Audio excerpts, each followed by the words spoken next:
నిత్యమైన కృపతో నీకు వాత్సల్యము చూపుదును. యెషయా 54:8.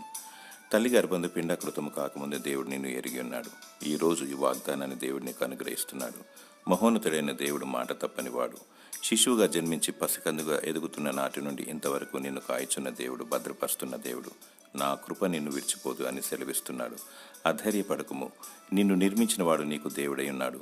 నీపై సర్వ అధికారము నీ దేవునికే కలదు. మనుషులు వట్టి ఊపిరిని పోలి ఉన్నారు.